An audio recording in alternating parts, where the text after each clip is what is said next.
अक्षय कन्नारेड्डी सन्मनः अपरस्य कुटुम्बस्य शिवगोत्रस्य सेतुराजा सन्मनः तुलसी नक्षत्रे गांधी नवधारिणी कार्तिक राजा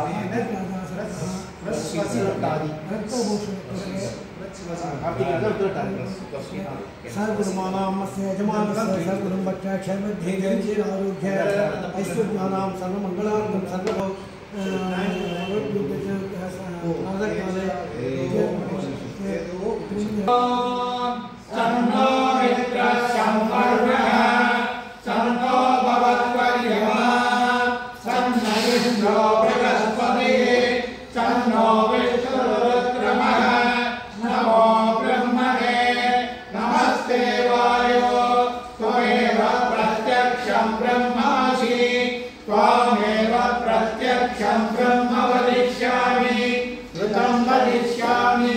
सत्यं वदिष्यामि तन्मामवतु तद्भक्तारमवतु अवतु माम् अवतु भक्तारम् ॐ शान्ति शान्ति शान्तिः शीर्षां व्याख्यास्यामः मात्राबलं सामसन्धानः इत्युक्तशीर्षाध्यायः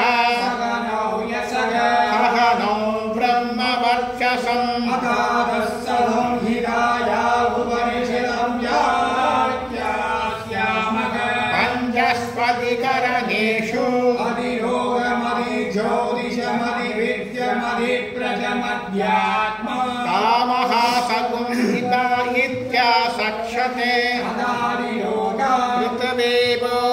पृथ्वीपूर्वरूपं यौरुत्तररूपम् आकाशः सन्धिः वायुः सन्धानः इत्यदिलोकम् अदादिज्योतिषम् अग्निपूर्वरूपम् आदित्य उत्तररूपम् आपः सन्धिः वैद्युतः सन्धानः इत्यदि ज्योतिषम् अदादिविद्यम् आचार्य पूर्वरूपम् देवायुत्तररूपम् विद्यासन्धिः प्रवचनकं सन्धानः इत्यदि विद्यम् अदादि प्रजा माता पूर्वरूपम् विदोत्तररूपम् प्रजासन्धिः प्रजनकं सन्धानः इत्यदि प्रजम् अदाद्यात्मा अदराणुपूर्वरूपम् उत्तरायणोत्तररूपम् वाक्सन्धिः जिह्वा सन्धानः इत्यत्मम् इति महासंहिता एवमेदा महासंहिता व्याख्याता वेद सन्दीयते प्रजया वसुभिः ब्रह्मवक्षसेनाम्नाथ्येन स्वर्गेण लोकेन यस्सन्दशामृषभो विश्वरूपः छन्दोऽप्यो अद्यमृताः सम्बभूव समेन्द्रो मेधया स्तुनोदो अमदस्य देवधारणो भूयासम् शरीरं मे विसर्जना जिह्वा मे मधुमत्तमा कर्णाभ्यामूरि विष्णुवा ब्रह्मणः कोशोऽसि मेधया पिकिदः सुदं मे गोपाय नाम अन्तीवितन्वाना कुर्वाणासीरभात्मनः आसागुंसि मम कावश्च अन्नपाने सर्वदा ततो मे स्त्रियमामः लोमसां वसुभिः सहस्वाहा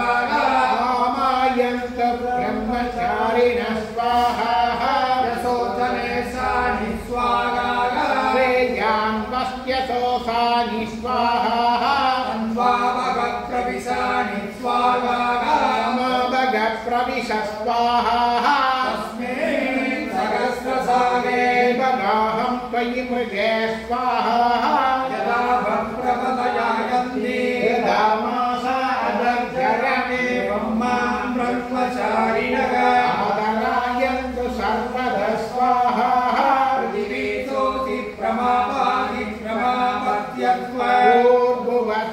उपरिति वा एताप्तिस्त्रो व्याहृदयः आकाशमश्च प्रवेतयते तद्ब्रह्म अन्यान्यदेवताः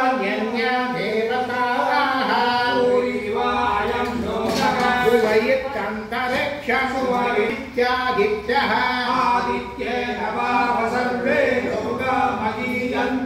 पूरिति वा अग्निः पूरित्यादित्यः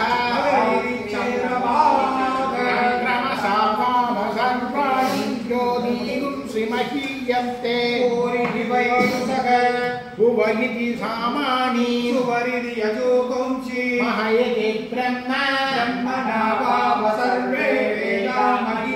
पूरिति वै प्राणः पूरिति ज्ञानः अन्नेन वाव सर्वे प्राणामहीयन्ते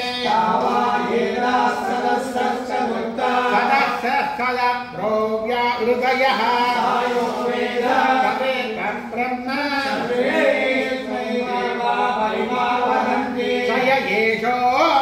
हृदय आकाशः अमृतो हिरण्मयः येषस्तन इवावलम्बते यत्रासौ केशान्तो विवर्तते वाक्पदिः सच्चस्पदिः श्रोत्रपदिर्विज्ञानपदिः एतत्तदो भवति आकाशशरीरं ब्रह्म आत्म प्राणारामं मन अनन्तं शान्ति समृद्धमुदा इति प्राचीन योग्योपास्म दिव्यं दर्शन्योऽसुवान्तरसाः अग्निर्वायुरादित्यश्चन्द्रमा नक्षत्राणि आपवोषधयो वनस्पतय आकाशः नित्यनिभूतं अदात्म्यात्मा प्राणो ज्ञानो पान उदानः समानः चक्षुश्रोत्रं मनोवाक्यं तत्सर्वमागुं षड्गोष्णावास्ति मज्जा एतद्विदाय ऋषियो वसते कान्तं वा इदगुं सर्वं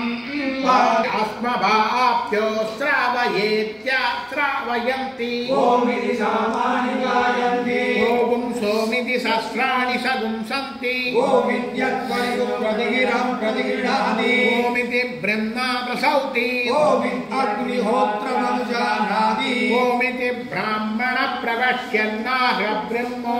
ब्रह्मोपाप्नवानीति ब्रह्मैवोगाप्नोति उदञ्जस्वाध्याय प्रवचने च सत्यञ्च प्रवचने च तमश्च स्वाध्याय प्रवचने च तमश्च स्वाध्याय प्रवचने च तमश्च स्वाध्याय प्रवचने च अग्नियञ्च स्वाध्याय प्रवचने च अग्निहोत्रञ्च स्वाध्याय प्रवचने च अभिधेयञ्च स्वाध्याय प्रवचने च मानुषञ्च स्वाध्याय प्रवचने च प्रजातश्च स्वाध्याय प्रवचने च जनश्च स्वाध्याय प्रवचने च प्रजादिश्च स्वाध्याय प्रवचने च सत्यमिति सत्यवचारा इतरः तवैति तपो नित्यपौरुषिष्टिः स्वाध्याय प्रवचने ये वेति नामो लोकल्यः तत्तितवः अदं विष्टस्य रेरिव नित्यविष्टं गिरेरिव पूर्वपवित्रो बालिरीव अमृतमस्मि सुमेधा अमृतोक्षितः वेदमनुचाचार्यों देवासिनमनुशास्ति सत्यं वद धर्मं चर आचार्याय प्रियन्दनमाकृत्य प्रजातन्त्रं माव्यवच्छेत्सि धर्मान्न प्रमदितव्यं कुशलान्न प्रमदितव्यं भूत्यैन प्रमदितव्यं स्वाध्यायप्रवचनाभ्यान्न प्रमदितव्यं वेदविदुरार्याभ्यान्न प्रमदितव्यं मातृदेवो भव पितृदेवो भव आचार्यदेवो भव अतिथिदेवो भव यान्यनवत्यानि कर्माणि तानि सेवितव्यानि लोहितराणि यान्यत्वाचकं सुचरितानि तानि त्रयोदास्यानि लोहितराणि ये शाश्वतश्रेयाहुंसो ब्राह्मणाः तेषां प्रयाससेन भवितव्यं श्रद्धया देयं श्रद्धया देयं क्रिया देयं क्रिया देयं क्रिया देयं संविदा देयं अतयति ते कर्म विचिकित्सा आवृत्तविचिकित्सा वा स्यात् एतत्र ब्राह्मणाः सम्मर्षिणः युक्ता आयुक्ताः अलुक्षा धर्मकामास्युः यदा ते तत्र वर्तेरन् तदा तत्र वर्तेथाः प्राप्याज्ञादेषु एतत्र ब्राह्मणाः सम्मर्षिणः युक्ता आयुक्ताः अलुक्षा धर्मकामास्युः यदा ते तेषु वर्तेरन् तदा तेषु वर्तेताः एष आदेशः एष उपदेशः एष वेदोपनिषद् एतदनुशासनम् एवमुपासितव्यम् एवमुचैतदुपास्यम् छन्दो मित्रच्छम्बर्णः तन्नो भवत्वर्यमा चन्न इन्द्रो बृहस्पतिः तन्नो विष्णुरुक्रमः नमो ब्रह्मणे नमस्ते वायो त्वमेव प्रत्यक्षं ब्रह्मासि त्वमेव प्रत्यक्षं ब्रह्मावादिशं उदवादिशं सत्यमवादिशं कर्मामावीत् तद्भक्तारमावीत आवीत् वक्तारम् ॐ शान्ति शान्ति शान्तिः सहनाववतु सकलो गुणक्तो सह वीर्यं करवावहै तेजस्विनावधीतमस्तु मा विद्विषावहै ॐ शान्ति शान्ति शान्तिः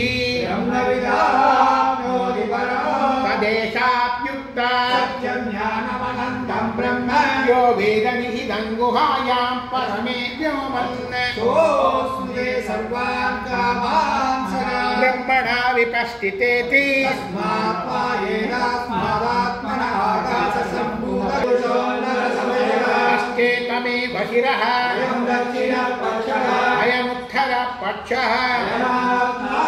इदं पुच्छं प्रतिष्ठा तदभ्येषश्लोको भवति अन्नात् वै प्रजा प्रजायन्ते आगाच्छन्तिनीकुं सुधाः अतो अन्ये नैव जीवन्ति अवैनदविद्यन्तः अन्नभुं हि भूतानां ज्येष्ठम् तस्मात् सर्वोक्षमुच्यते सर्वं वै ते नमाप्नुवन्ति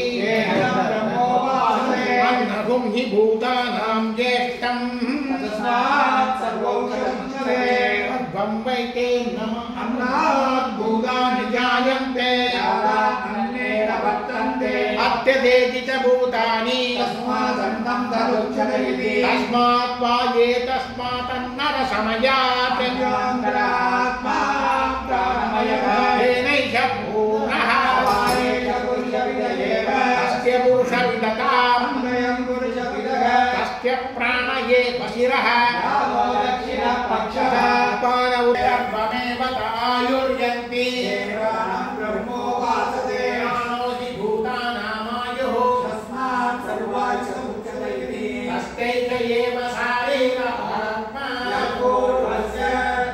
तस्मात् वा एकस्मात् प्राणमयात् अन्योरात्मा मनोमयः तेनैष पूर्णः समायेष पुरुषविदयेव तस्य पुरुषविदताम् अन्वयं पुरुषविदः तस्य यजुरेव शिरः दक्षिणपक्षः वामोत्तरपक्षः आदेशात्मा सर्वानन्दं ब्रह्मणो विद्वान् अविवेदिकदा सनेदि तस्यैष एव शारीर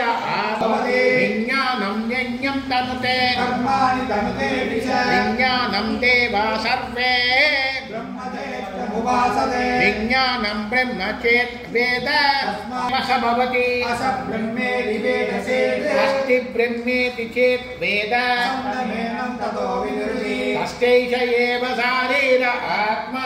पूर्वस्य तदातो न प्रश्नः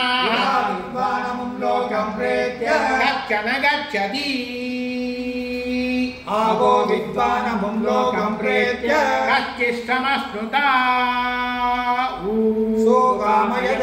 बहुस्यां प्रजा ये येति सदबोधप्यद ततपस्तत्त्वा इदं सर्वमधुरित यदिदं किञ्च दृष्ट्वा तमप्येष श्लोको भवति असत्त्वा इदमत्र आसीत् ततो वै सदजायत तदात्मानद्दुष्पयमकुरुत तस्मादच्छुकृतमुच्यते इति यद्वै तत्सुकृतं ततो वै सदः शक्कुक्केवायं लब्ध्वा नन्दी भवति ओह्येवाव्याप्ताव्याप्तात् यदेष आकाश